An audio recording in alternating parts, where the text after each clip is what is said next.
हमारे कपड़ों से बदबू आती है हमारे राष्ट्रीय दीदी को। उत्तर प्रदेश में हुए विधानसभा चुनावों में बीजेपी ने शानदार जीत हासिल की।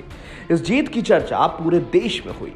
इस जीत के साथ ही सारे सियासी समीकरण टूट गए, सारे जातीय समीकरण ध्वस्त हो गए।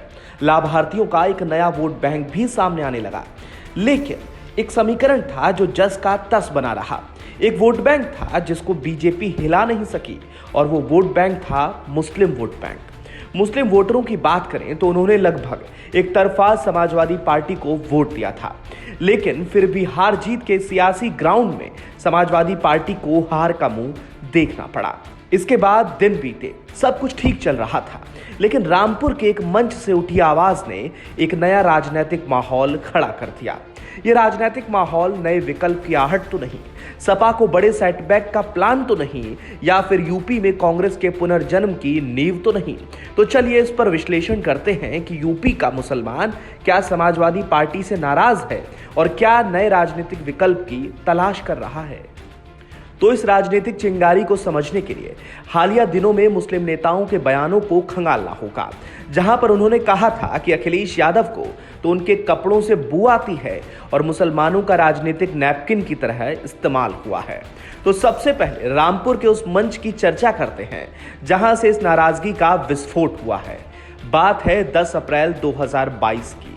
जगह है रामपुर और मंच पर बयान दिया है सपा के कद्दावर नेता आजम खान के मीडिया प्रभारी फसाहत अली खान ने।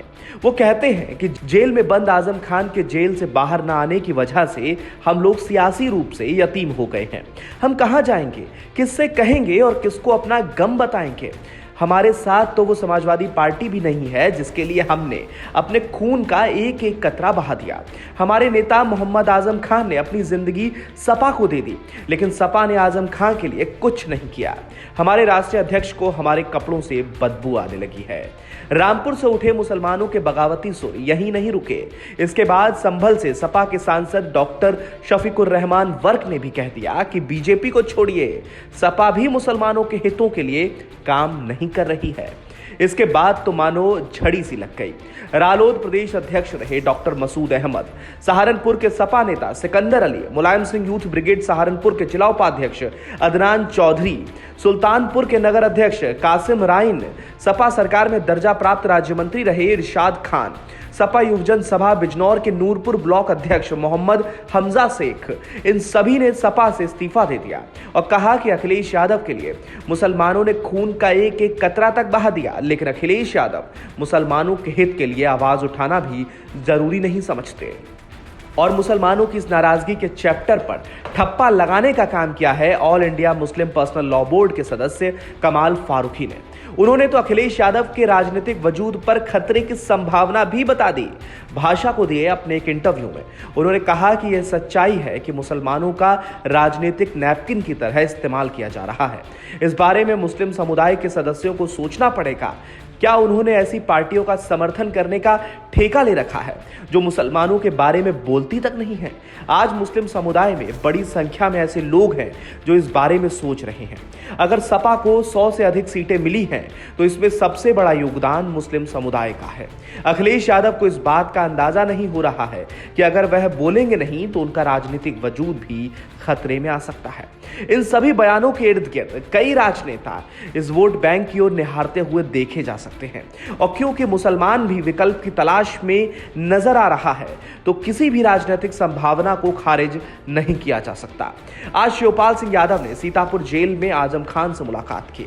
दोनों ही लोग अखिलेश यादव से नाराज बताए जा रहे हैं। इससे पहले जयंत चौधरी भी आजम खान के घर जा चुके हैं।